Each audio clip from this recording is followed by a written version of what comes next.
It's a delight to be here. And my goal today is to introduce two different types of mindsets, a work mindset and a curiosity or play mindset. And I'm delighted to tell you a little bit about my own transition. So I had a really wonderful job. It was very stressful, but I was the executive director for the Asia Society, which is based in New York City, but they were building, there was a vision to build a new home in Hong Kong and Houston. So I was hired to be the director, and it was exciting, but it was a little bit, it was kind of crazy. We did things that a lot of people thought weren't possible. So in 5 years, we went from 600,000 annual operating to about 4 million, which that in and of itself is a lot of work. We expanded our staff, and we also completed a capital campaign. And this is what we built. So we didn't just build a regular building. We built an elegant building by a world-renowned Japanese architect, Yoshio Taniguchi, who is most famous in the US for his renovation of MoMA in 2003. But this is a stunning building. And if you're in Houston, I encourage you to visit. It includes a performing arts theater, a gallery, a cafe, and 3 gardens. And actually, you can't see it, but just above, I don't have a pointer. Anyway, it's elegant. And one of the gardens has a water pool that emits steam. So a lot of very interesting bells and whistles. But this wasn't my first building. I was hired from my job in New York City to San Antonio, Texas, to work at the San Antonio Museum of Art as curator for Asian art. And this is my field. And so this was a real exciting time for me. But when I got to Texas, they said, you know, we've got a little bit of money and we've been thinking for years we should build a wing onto the museum. Do you want to build a wing? And you know, I forget that I have an alpha personality, but I took it on as a challenge. And we built a 15,000 square foot wing, and I'm going to show you a picture in a second. But in addition to that, I felt that we needed a catalog of the collection. And so I worked with a scholar here in New York to author At the Edge of the Sky. But this is the addition. So the San Antonio Museum of Art is actually in the historic Lone Star Brewery building.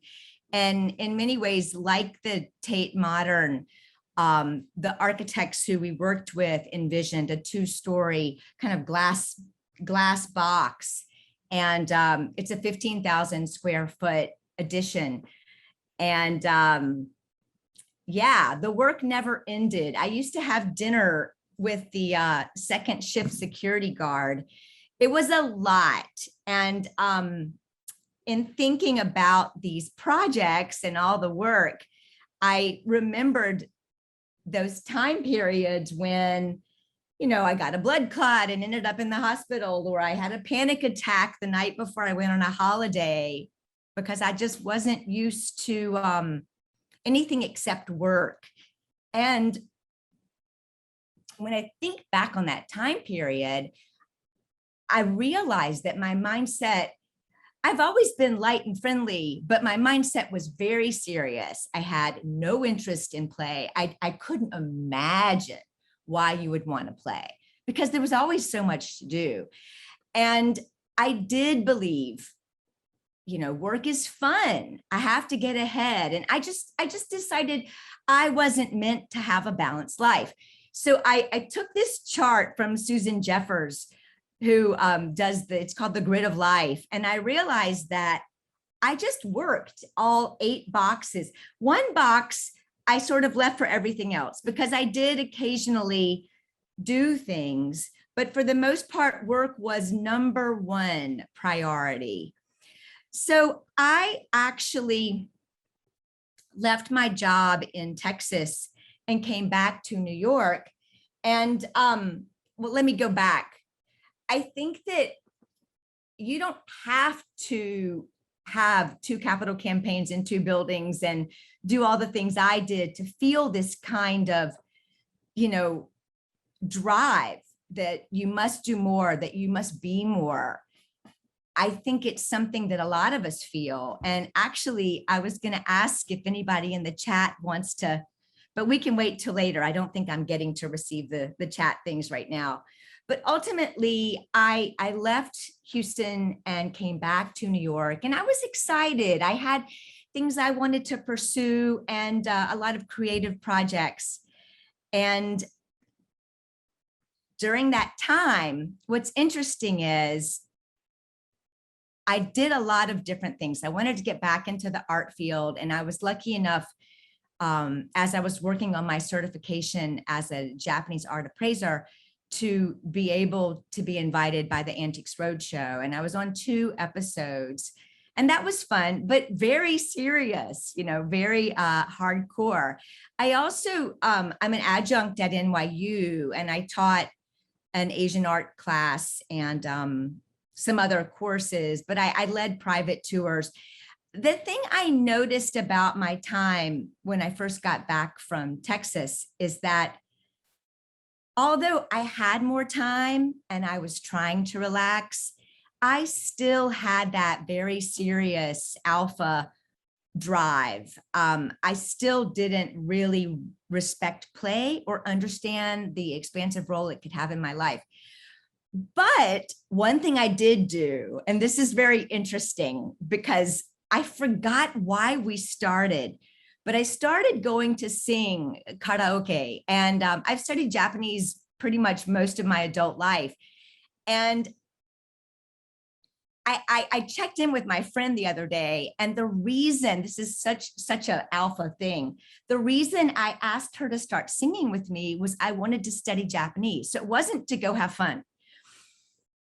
But we've been doing it for 8 years, and now I know all kinds of Japanese songs, and it's become this sort of outlet for fun. And years ago, I started bringing masks and musical instruments, and because my idea was, even if we were locked away in a little room, we could have fun, and we've been having fun. So this might have been the first seed.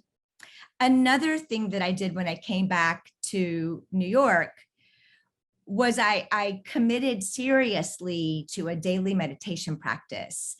I learned about meditation when I lived in Japan, and ironically, right after we opened the Asian wing in San Antonio, the education department offered a Zen, it was a Rinzai Zen teacher who taught a class. And when the class wasn't successful, this is actually a funny story, but I was leaving the museum and a security guard said, no one's at your class. And I thought, well, it's not my class, but I was like, it is Asian, so I should go check this out. This is a problem. And I started attending the class just to help the teacher build the audience. And when I left, we did have an average of 40 people a week. But anyway, I started meditating, and it was a great foundation. And when I moved back to New York, I realized this was something I could do on my own. And I have been sitting daily since 2014, and it's truly a gift. Meditation has helped increase my awareness.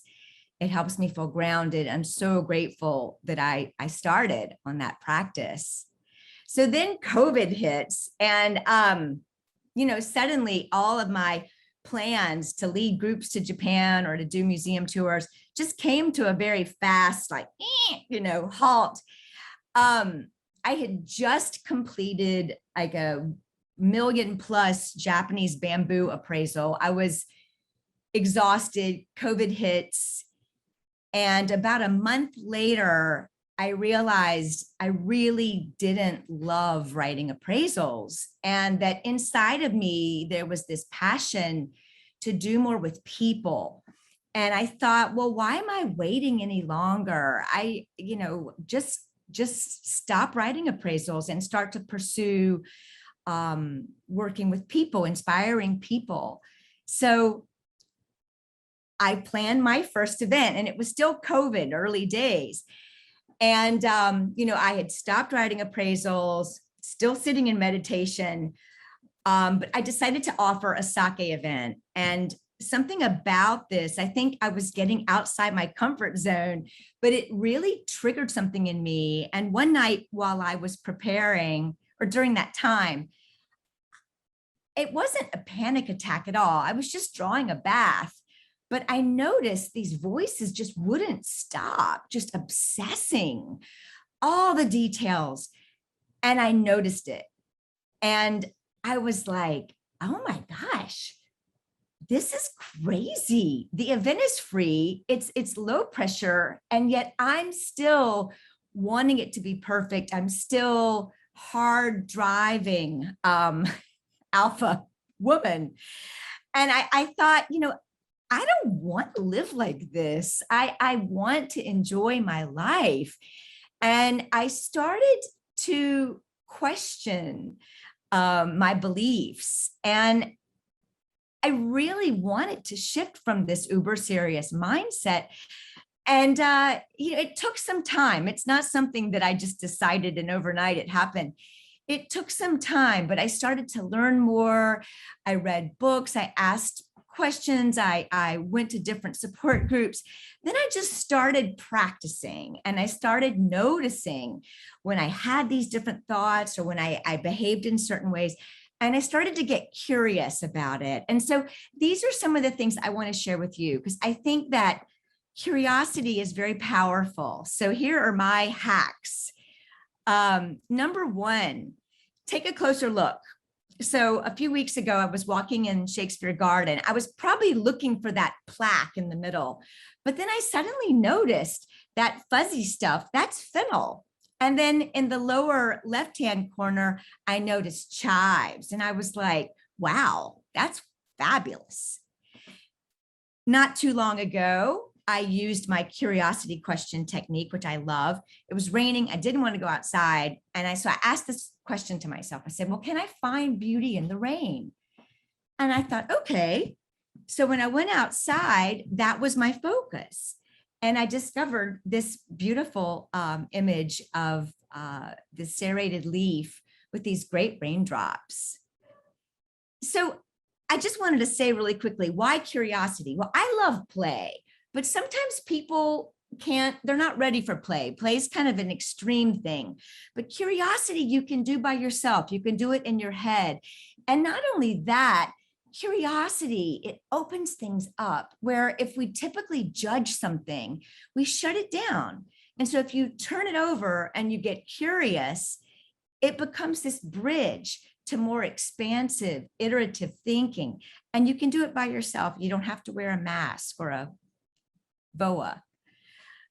So here's another one, try new things. We know this one we hear a lot, but do it, like actively practice this.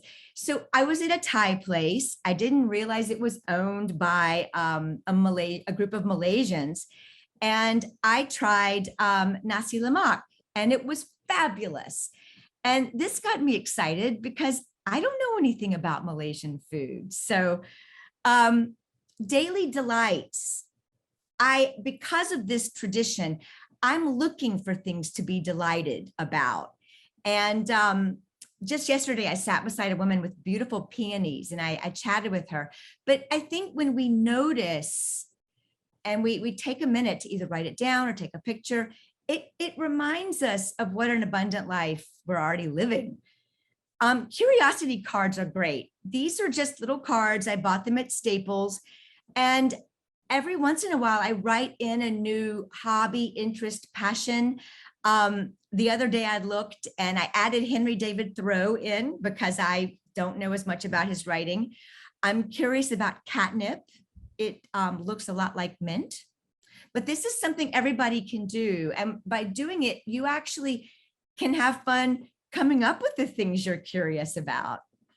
And then, of course, everyone tells you, well, if you can just get out of your head, that's where everything is happening that's making you feel obsessive, and get into your body. So whether you're walking, singing, dancing, often what I found is that when I walk without headphones, with no distraction, I can be much more present. if I slow down, I can notice so many more things. And there's so many games you can play with yourself once you decide to.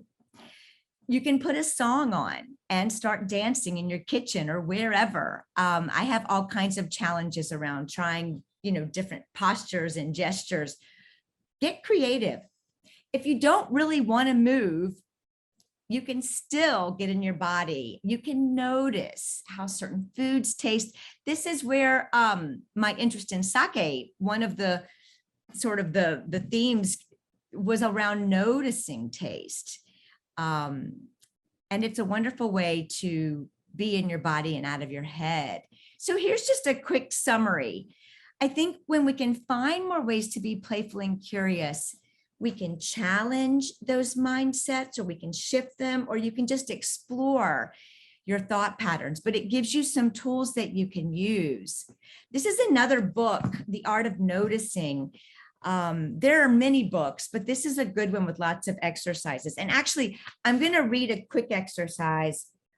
So I heard this the other day, and it's this idea that when you're walking down the sidewalk, if you can imagine 2 or 3 different famous people and try to walk for 15 seconds in the role of that person. So whether it's Marilyn Monroe or whether it's Elton John, you can imagine, like, how do they walk? How do they look? Are they smiling? And then reflect, how is it different from your own act of walking down the street? So I'm going to ask everybody to tell me who they would pick, because I think that's fun. So today, my life looks a lot more like this chart, and it's exciting. I feel like the expansiveness, I'm going to go back to the chart, of having hobbies, of having friendships, it's richer. And when you get all of that noise out of your head, you can see there's so much to learn. There's so much to experience. And that gets me excited. So just to do a little review, before, absolutely, money, status, power were the big driver for me. But my values really have shifted. I'd much rather have experiences. And money is important, absolutely, but it doesn't need to be the most important thing. I did have a feeling of never enough. I did feel like I had to keep doing. And I felt this way all the way up until COVID. I hadn't examined where that was coming from. But I don't feel that way anymore. I feel an expansiveness. I also have good health and hobbies, things that I enjoy. And there's so much more that I want to explore. So I make time for new experiences. And when I get busy, I have to be really careful not to lose the balance and the richness. So I just wanted to add that I was delighted to find that neuroscientists support play. And this is Dr. Andrew Huberman, who has a podcast called The Huberman Lab. And you can find this podcast. He touches on some of the benefits of play, and you can read those here. But basically, he is recommending that adults need at least 1 hour of play each week. There has been evidence that in a play state, there is enhanced connectivity with our brain, that we are able to entertain new possibilities, explore new behaviors, and find enjoyment in doing those things.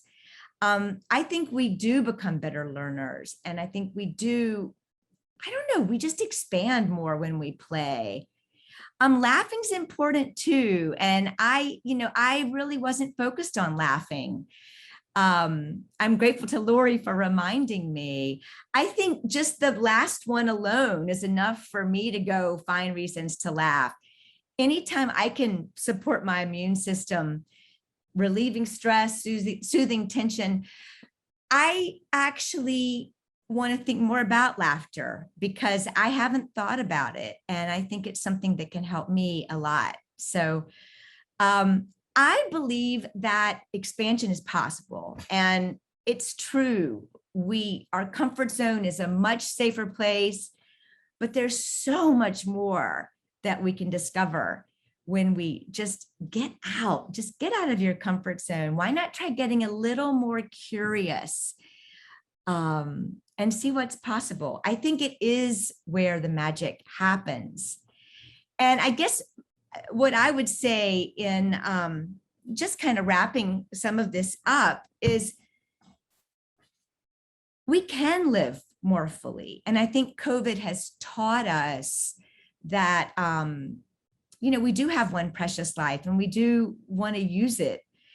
And so it's really, I think it's up to you. And my goal today was to remind people that you have a choice. It's all in your head. You can choose to be curious or judgmental, to be serious or a little more light. And I think that when we are more alive and we feel good and we are curious, it is contagious. And I think friends and spouses, colleagues, they feel that energy and it feels good. So I would just remind you that you do have a choice. Get creative. If you don't want to dance in your kitchen, come up with some curiosity challenges that you can do. I think even going to the grocery store can become a fun, curious adventure if you have the right mindset. So I don't know if we're ready for this yet, Jeff, but well, let's just say all right. that we are about to announce a special event. Mark your calendar and let me turn it over to Martha to tell us more. Thank you, Jeff. I started a business called Unexpected Adventures, and it's interesting because you can imagine it started out as art tours and then it kept expanding. And thanks to COVID, when we couldn't go into art museums, I had to shift, and I became really fascinated with nature, with the history of Central Park, and I put together an event that also incorporates fun. So this is it's a type of scavenger hunt event, and here's a testimonial. Maybe you guys, we've been doing hunts for about 1.5 years. And I love this. This is a friend of mine who was a big sake lover, Japanophile. And he said to me, he goes, Martha, I would never have come outside to experience spring if you hadn't invited me to this adventure. And that, we forget that we need an excuse to go outside and play. The hunt is fun. And I'm just going to start really quickly. The teams get maps. Clues arrive on your phone. We have trivia clues that set up our clue. And the topics are, literature, history, flora, fauna, popular culture. And of course, as an art historian, I send pictures, old maps, new maps, things that you find. But there are things in the park that people don't realize are there. And until you do research, and I'm a good researcher, you're not going to know some of these things. So it's sort of a chance to see the park again with new eyes. And the clues and the trivia help you focus in.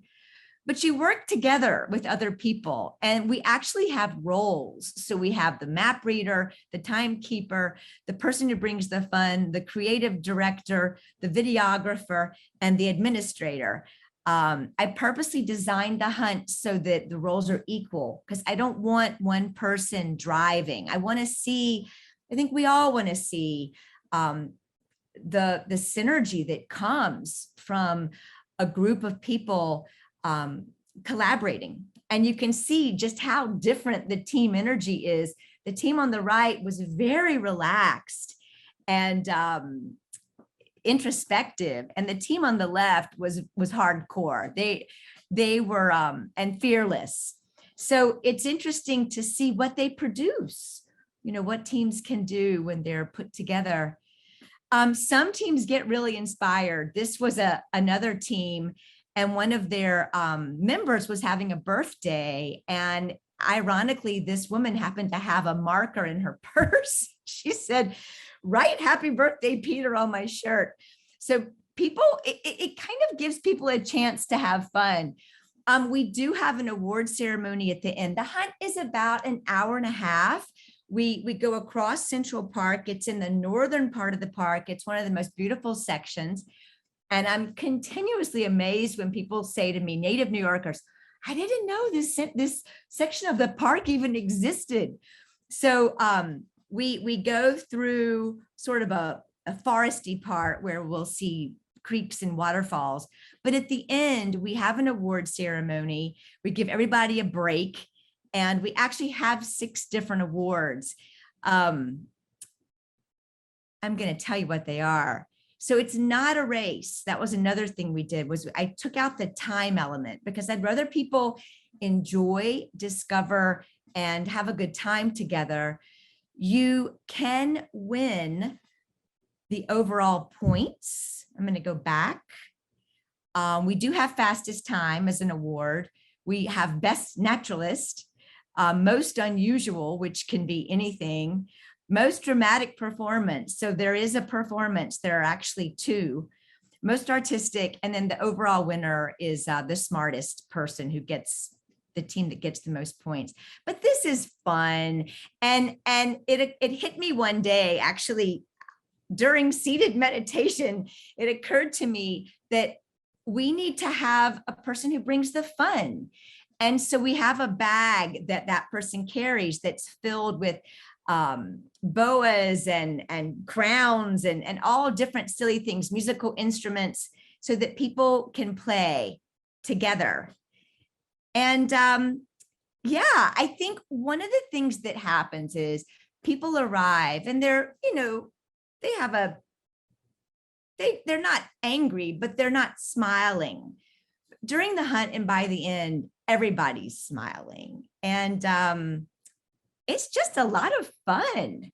So if there are questions, I'd love to entertain them. And you could either raise your hand and we will give you a little screen time, or you can type your questions right here in the chat. Oh, the chat has been going the whole time and I didn't see it. No, that was just us. Oh, good. Oh, good. But Okay. let me start off the bat and say, how did you know you were ready to make this transition? Which transition? From stressed CEO to purveyor of play. Well, I realized that I had decided I didn't want to do appraisals, that I wanted to interact with people and inspire them. And when I noticed it, and I realized that, I mean, one thing I haven't shared, I meant to share, I have been an alpha person my entire life. Like, I've always been a go-getter, but I realized I can be a go-getter without being, I don't know. I think that it's noticing that the mindset is not nice. It's telling you more, not enough, not good enough. Those aren't good messages. And I think we have to stop and notice that and question that and recognize that it's plenty, that we are enough. And it's just really kind of coming to terms with those voices. And I think that our society really sets us up for a lot of never enough money, never enough fame, bigger car. And, asking yourself, do I really need all of that? Or can I find happiness? And that's really, and it was several stages of this, but questioning, what do I want? And I wanted aliveness and experiences. I didn't need all the stuff anymore. So I kind of stopped buying in, and I started buying into this more expansive aliveness. Oh, wow. Yeah. That brings up even more good questions. One is just going back to something you said about meditation. Does meditation help you become aware of these thought patterns? I think so. I think so. I think it's I think it absolutely increases our awareness. And I think you just start, because in time things begin to open up. So yes, I would say so. And are there any other, I know you mentioned Susan Jeffers, and are there any other books or podcasts that you didn't have in your presentation that you might recommend or find helpful? Well, it's interesting, and I need to grab it. Hang on. Okay, sorry about that. No, there are books on fun, and there's a book called Play It Away, which is really good. It's about a guy that worked for Tim Ferriss, and he was Tim's assistant, and he had this insane life and how he shifted through play. So it's a great story. There's another book by Dr. Stuart Brown on play. I actually just got it yesterday. I've never read it. I would say that for me, a lot of the mindset books, there are a lot. Melody Beattie, Wayne Dyer, Tosha Silver. There's a lot. Let's see. I think just getting curious, though, is a good way to begin. And I wish there were podcasts on aliveness. I started an Instagram live monthly conversation just to bring this topic out into the light. And I had some lively chats. I wish there were more. So maybe there will be more in the future. Wow. So where would you recommend people start?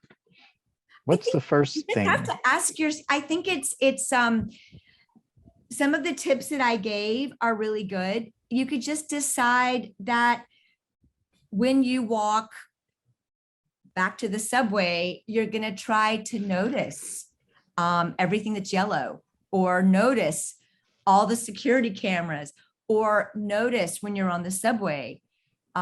Maybe you pick a color. Do you see it?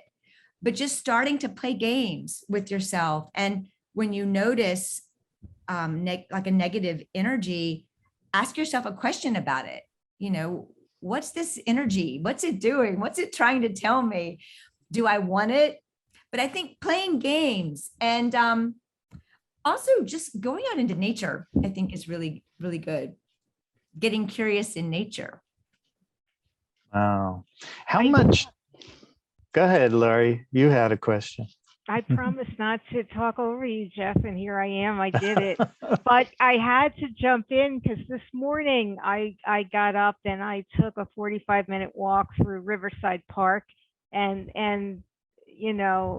the flowers are beautiful and it wasn't too hot yet. And I think I was like inspired by you, Martha, going through your slides and the flowers. It was like, it got me out this morning, and it really helped because too much computer time just makes your brain fry. Yeah, I think so too. And I think that, I used to walk the first several years I was back in the city. I walked with headphones and sunglasses. And it wasn't until COVID that I started really exploring without headphones. And there was so much more that I never knew was in the park, but I just wasn't aware. And now I'm so aware that, I don't know, it just makes it a lot more fun. I can just to let nature surprise you, with what's happening. Yeah, well, I never heard of nasi melak, and there is a Malaysia restaurant in my town, and I've been there, but I never even saw that on the menu. But that's maybe because I didn't notice it on the menu. So that's going to be a thing to try for sure. Well, Go ahead. no, I was just gonna say, it's endless when we start to realize we don't have to stay in those same mind patterns. You know, we as we try new things and as we do new things, we realize we can expand. Okay. So I think that's exciting. Yeah. Let me just stop the sharing so we can see each other and people can see us because we're just chatting over slides. And what results did you expect from your exploration? Did you have any expectations? Which exploration? You know, being curious, seeking happiness, like just shifting the mindset, like. I believed it was possible. And I also believed that like my value, my belief shifted. I felt like I think we deserve to enjoy our life. And so I was expecting it to be fun. And I was expecting it. I don't know, was I really, I think I was, I don't know if I had expectations. Maybe I just was open. And I'm still open because I still struggle with my alpha mindset, and perfectionism is still really hard. And sometimes I'll play games with myself and say, you know, I ask myself questions because I know I'm aware that I have these tendencies. So I just try to play with them a little bit. Yeah, interesting. Yeah. What kind of learnings that you had surprised you about yourself or, One of the or your things, value? so I started right after I did that sake event in August of 2020. I started, I took an entrepreneurial class, and in that class, I'm still working with that teacher in a coaching group for entrepreneurs. But just she always pushes us to keep, just to let go of perfection, and having to design slides over, when just I think that when I have to shift my mindset. I'm gonna make 8 drafts of this video and let myself make them, because I don't want to make them. I want the first one to be perfect, and I don't want to take action. I want to just sit and think about it. But you have to take action. You can't stay in your head. You've got to try. And if you try, be ready for it not to go well. And that's okay. But if you don't try, you never know. And I think that has been a huge piece of advice. And I think practicing it and seeing that it's possible, seeing that I can find something I like. It's not perfect, but with perfectionism, I'm strangling myself and I'm not letting the creativity flow. Yeah. And as far as stress, I think like even you probably experience stress even now, even though you've been through this process. Completely. Right. But if you do, what is it to to what degree is it as compared to before? See, I'm more accepting of it. That of course, I'm going to be stressed. Why wouldn't I be stressed? And it's okay. Can we find some fun inside of this stressful experience? Is there anything else in the experience that we can appreciate besides the stress? And not shaming myself for having it. It's natural. Like, but trying to find some balance as well. Not forgetting to drink water and to get some movement and eat, things like that. Yeah, so not shaming yourself. What about other ways to address stress today? How do you handle it differently than before?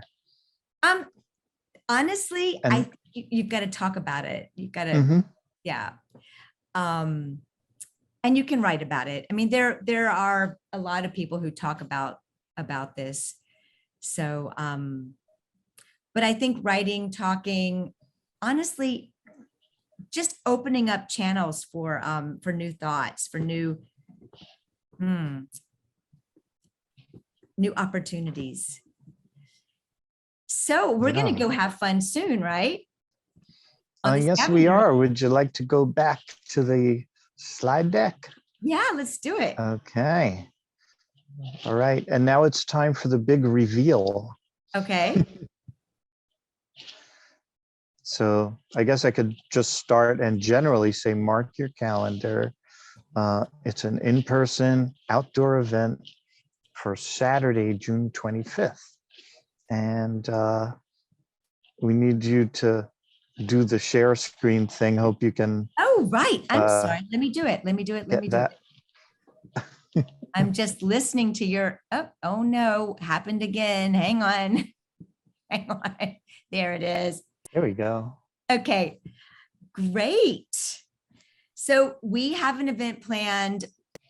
We're excited beyond measure to offer this special event for coming of age. And it's going to be a great opportunity to get outside and play, learn new things, and meet new people. And so Jeff's going to be sending more information, but we do have the date. It's Saturday, June 25th. It'll be in the afternoon. We generally start around 1:15 and we have an orientation for about 15 minutes. And then the hunt begins around 1:30. And most of the teams arrive at the end destination around 3:15. And then we have our award ceremony, which includes a little wine and cheese and some snacks. And we have a lot of fun with the awards as well. So the time commitment is about 1:15 to 4. And yeah, I think it'll be a great day. Oh, sounds wonderful. I already have it on my calendar. I'm looking forward Fantastic. to it. Yeah, sounds really good. How will people And find out about the details, Jeff? as soon as registration opens, we are going to send an email to everyone who registered for today's event and let you all know. It will also be in our newsletter, and I'm going to, if you're not already a subscriber, I'm going to put a link so that you can subscribe into our chat. We only send out our newsletter once a month, and we send out the occasional event bulletin every now and then. So we don't pollute your electronic email box. So I do encourage you to subscribe. Also, a lot of people just love the newsletter because all the articles are about living life with passion and purpose, and it's in all different areas. Looking at issues like aging, ageism, but aging positively, arts and culture, and all kinds of sports, topics of interest to us. So I'm putting it right in there. Okay, I see there's a question. You can bring people who are not in coming of age. Yes. Yeah. In the chat, Open there to was a everyone. question. Do we need to bring a team? I believe you'll be matched with a team, but can you explain how that works? Sure. What we do is we build the teams, but if you have a team, that's fantastic. So we work with the number of people that sign up and we form the teams. But I find that usually if someone brings a friend, that makes it easy to form teams too. We've had all kinds of scenarios.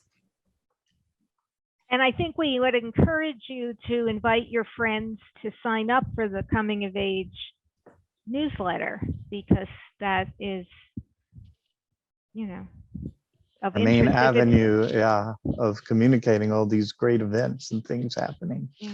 Well, I love your mission, by the way. I think bringing passion and purpose, because I fit into your group, right? 50 and over.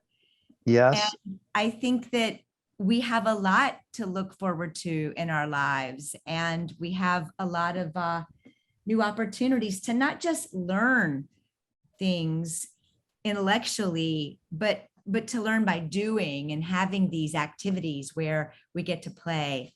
So I'm excited. Martha, there's another question. Is it rain or shine? So we do have a rain date. We haven't had to use the rain date, but we are, if it's raining, we'll cancel it. may we never have to cancel it. You know, I was just thinking though about my new idea that I can find beauty in the rain, but I wouldn't make everybody do that.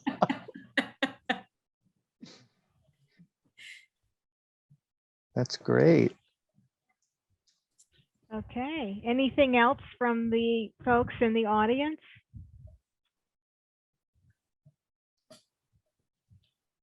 Looks quiet at this end. I think I've asked my questions. So Martha, what, sound good. you know, have you brought people along with you on your journey, you know, other alpha friends of yours, or have they, Yeah, I have, directly and indirectly. I have, and it's been fun to see, you know, to see the shifts, and just, I don't know, it's interesting. I think we all now want to have more fun. So we have to make sure and get our work done so we can go out and have fun. And I think that's another thing. I'm not saying you can have fun all the time. I think you can have a curious mindset all the time, but carve out more times for play. And absolutely, I have friends who are on board, and I'm so grateful for that. Well, thank you. Absolutely, my All pleasure. right.